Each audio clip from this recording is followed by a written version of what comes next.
agora vamos então ver a tela. Que tela? A tela com o programa da declaração anual aberto, inclusive o programa IRPF 25, que é o programa mais atual quando estamos gravando esse vídeo aqui. Lembrando que ao longo dos anos a Receita Federal pode ir fazendo algumas alterações. No grosso, as modificações não são muito grandes, mas se você estiver vendo essa aula e se referindo para resolver alguma declaração de algum outro ano, lembre-se que pode ter algum pequeno ajuste, então fique atento. Mas, se você está vendo essa aula para resolver exatamente a sua declaração IRPF 25, é exatamente aqui na tela que está o programa. Quais são os menus quando você investe em renda variável que você precisa se preocupar quando for fazer a declaração anual? O primeiro menu não é a identificação do contribuinte. Inclusive, o nosso contribuinte aqui é o investidor Aquinão Leão, que é aquele que faz tudo certo, que não vai ser pego pela Receita Federal, então ele pode gritar Aquinão Leão, contadora da Bolsa e B3, que somos aqui os responsáveis por estar trazendo esse conteúdo, por estar enriquecendo você com conhecimento para que você invista melhor. E não ser pego pela Receita Federal é uma forma que vai te ajudar a potencializar os seus investimentos. Imagina, uma fiscalização, você vai desestimular de investir e aqui nós queremos exatamente o contrário, te encorajar, mostrar que é possível e que até mesmo a tributação não é complicada. Às vezes vai ter uma curvinha de aprendizado, a primeira vez que estiver ouvindo o tema, mas conosco sempre será descomplicado, inclusive no próximo módulo, depois que eu mostrar a tela de renda variável, depois que eu mostrar a tela de renda fixa, vou também apresentar para vocês as possibilidades de solução que existem no mercado. A B3 tem algo bem legal para vocês, mas vamos aqui para a tela. Quais são os 4 menus de renda variável que você deve se preocupar quando for realizar a declaração ou conferir a declaração que alguém fez para você? O primeiro é o menu renda variável, esse menuzinho aqui, ó, branco, tá vendo? Na hora que eu passo o mouse ele fica branco, quando a gente abre ele tem 2 submenus, operações comuns e day trade e operações em FI ou FIAGRO. Bom, tá bem claro, lembram do bonecão do imposto? Swing trade, day trade, FIS e FIAGRO? Então, swing trade e day trade, uai, mas contadora, você falou que não podia compensar swing trade com day trade, por que a Receita está colocando junto? Oh, entra comigo aqui que você vai ver. Porque tem uma coluna para cada um que de fato não se mistura. Cada coluna dessa é um braço do bonecão do posto. E o que a Receita Federal exige que seja colocado aqui? O resultado mês a mês. Observe, a gente tem uma aba para janeiro, uma aba para fevereiro, para março, para abril, para maio, para junho. Minha nossa! E cada aba tem 27 linhas, imagina, 27 vezes 12, faz a conta aí, mais de 270 campos aí para poder preencher? Não, a não ser que você de fato fez todas essas naturezas de operação. Então você vai em cada mês e aí sim, todos os meses precisa de todos os resultados separados por mercado à vista. Então, apesar do programa estar aqui com ações, isso a Receita Federal não atualizou ainda. Quando a gente fala de mercado à vista, a gente está falando de ações, BDR, ETF, FIS e FIAGRO. FIS e FIAGRO tem lá o menu específico, né, para FIS e FIAGRO. Mas aqui em Swing Trade e Day Trade, mercado à vista seria ações, BDR, ETF, direito de subscrição entra aqui também. Então, você vai fazer uma soma do mês e vai lançar. Se for operações comuns, vamos supor aqui que foi 2.000, mas você também fez um day trade e teve um prejuízo de 200. Ok, mercado à vista preenchido. Vamos para mercado de opções, a mesma coisa. Vamos imaginar aqui que em comum, agora você teve aqui um prejuízo de 500 e em day trade você teve um lucro de 8.000. Números hipotéticos só para vocês verem um compilado que a Receita Federal faz no próprio programa, já trazendo um consolidado mensal. Terminou o preenchimento de opções, vai para mercado futuro. Vou colocar aqui 10 e menos 90. Sempre separado, coluna operações comuns de coluna day trade. Mercado a termo, faz de conta você não operou em janeiro. Resultados. Essa seção aqui é muito interessante, porque ela traz o resultado líquido do mês, já somando os valores que você colocou em cada linha acima, separado por coluna de comum e day trade.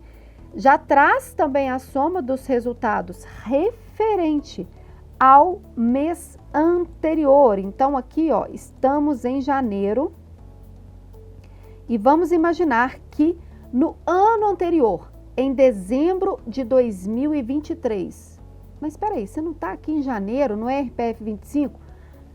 Relembre-se, recorda aí, IRPF 25 é referente a 24. Então, a gente está preenchendo aqui janeiro de 2024. Se em dezembro de 23 teve prejuízo, essa linha aqui, resultado negativo até o mês anterior, deve ser preenchida manualmente para você manter o seu direito de compensação de prejuízo, que é resguardado quando entrega a declaração anual, mas mesmo entregando, mesmo que já conste na declaração anual anterior, quando vai fazer uma nova declaração só em janeiro, a Receita não puxa esse dado da declaração anterior. Então, fica atento a esse preenchimento aqui para poder ter a compensação. Ele vai te dar a base de cálculo de imposto, prejuízo a compensar. Nesse caso aqui, nós não tivemos prejuízo a compensar. A alíquota do imposto, 15% para comum, 20% para day trade e o próprio imposto devido, 15% para swing trade, para gerei do bonecão do imposto, 20% para day trade. Isso para quando você vende. Quem não vende não entra nesse menu. Tá? Ainda tem uma consolidação do mês aqui embaixo, que é importante preencher os IRRFs de day trade, separado de swing trade. Nunca esquecer de colocar na última linha o imposto pago, que é a DARF que realmente foi quitada. Mesmo que você tenha pago com juros e multa, o valor a ser colocado aqui é o valor original. E é o valor a qual essa DARF se refere. Então, mesmo que a DARF de janeiro você tenha pagado lá em julho, você vai preencher o pagamento aqui em janeiro, porque essa DARF se refere a janeiro. Basicamente, esse menu de renda variável é isso e, repito, somente para quem vendeu que vai precisar entrar nele. O outro menu de FIS e FIAGRO é muito similar à sistemática, mas ao invés de ser abas, a Receita Federal colocou tudo numa única coluna, na qual os resultados também, a natureza que você tem que preencher são as mesmas. O resultado negativo até o mês anterior, que seria operações de prejuízo de FIS e FIAGRO de dezembro de 2023, tem que preencher na mão, a Receita não puxa automático. Os outros meses, esse cálculo é feito automaticamente. Vai colocar o IRRF, o próprio resultado do mês, se foi lucro ou prejuízo, e aí você soma FIS e FIAGRO e vai dar o imposto a pagar. Não esqueça de preencher o campo imposto pago. Então, ótimo. Quando você vende e tem prejuízo ou tem um lucro tributável, é aqui no menu renda variável. Ah, contadora, mas eu vendi e aprendi com você aí algumas aulas anteriores de que lucro isento é uma forma de pagar menos imposto, e eu vi que a minha venda foi num mês que teve menos de 20 mil, foi uma venda de ações no swing trade e eu tive esse lucro isento. Aonde que eu lanço esse lucro isento? Nunca, jamais lance nesse menu renda variável. Porque tudo que você lançar aqui ou vai ser tributado ou vai ser compensado o prejuízo. Então, quando você tiver algum lucro isento a ser lançado, você vai vir nesse menu rendimentos isentos. Olha para você ver, lucro isento, rendimentos isentos. E você vai fazer um lançamento como esse daqui, ó. Tipo de rendimento 20 e vai colocar o valor total do ano. Vou abrir uma nova guia para vocês verem. Então, percebam outro facilitador. Isenção dos 20 mil, qual que é o código? 20.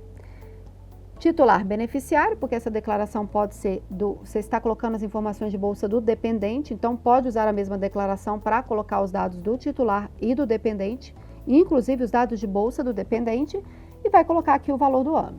Ok, então, venda com lucro tributável, venda com prejuízo, venda com lucro isento, já passamos aqui, você já está craque. E os ativos que você não vendeu, que estão ali na sua carteira. Qual menu utilizaremos? Utilizaremos o menu Bens e Direitos. E aqui tem alguns exemplos de lançamentos com códigos e descrições que você pode usar como base. O código é obrigatório você usar esse. A descrição você pode usar como base, que é essa discriminação. É um campo livre de texto e você vai preenchendo ali com o máximo de informações possíveis. Esse formato aqui é um formato interessante que traz bastante dado, quanto mais informação melhor, mas também não adianta colocar coisas desnecessárias. Então, vamos repassar aqui alguns tipos de ativo. Quando estamos falando de ações, grupo 3, código 1, vai colocar o CNPJ da empresa e a discriminação, você vai colocar o ticker, ação BBS3, apesar que tem o código de negociação aqui, então esse aqui fica descartável. Há 2 declarações atrás não tinha esse código de negociação, agora já tem. Por que que não descartamos aqui? Porque na ficha resumo Se não se coloca o código aqui, você não consegue ver qual que é o lançamento. E quando tem-se muito ativos, constar na discriminação irá facilitar a conferência, mas não é extremamente necessário. Vai colocar a quantidade, o custo unitário. Lembra da aula de tributação inteligente? Que nós falamos do custo de aquisição? Custo de aquisição calculado pela média ponderada? Chegou nesse custo, você vai ter ali o custo unitário. Você divide pela quantidade de ativos, chega no custo unitário. Vai colocar aqui o nome da empresa completo e aonde está custodiado com o CNPJ de aonde está custodiado. Obrigatória essa informação aqui? Não. Necessária? Se você quiser fugir de fiscalização com mais proteção, é bom que coloque, porque a Receita Federal, com esse dado, se em algum momento ela pensar em te fiscalizar, ela vem aqui e confere. Negociados em bolsa, sim, código de negociação. Vai colocar a situação em 31/12/2023 e a de 31/12/24. Nesse caso aqui, não tinha nada em 23. Então, entende-se que esse investidor comprou tudo ao longo de 2024 e coloca aqui o patrimônio total que tem em relação àquele ativo. Então, os valores utilizados para chegar nesse patrimônio constam na discriminação, que é o custo unitário e unidades. Multiplicando o custo unitário por unidades, vai dar exatamente essa situação aqui. Ok, ativo informado. Vou passar alguns outros códigos bem rapidamente. Eu estou um pouco mais, com uma explicação um pouco maior, porque vocês estão entendendo como é que é o layout para colocar as informações. E antes de ir para um próximo bem, o que eu sugiro? Fortemente que você adira a rendimentos associados, que é essa seção aqui.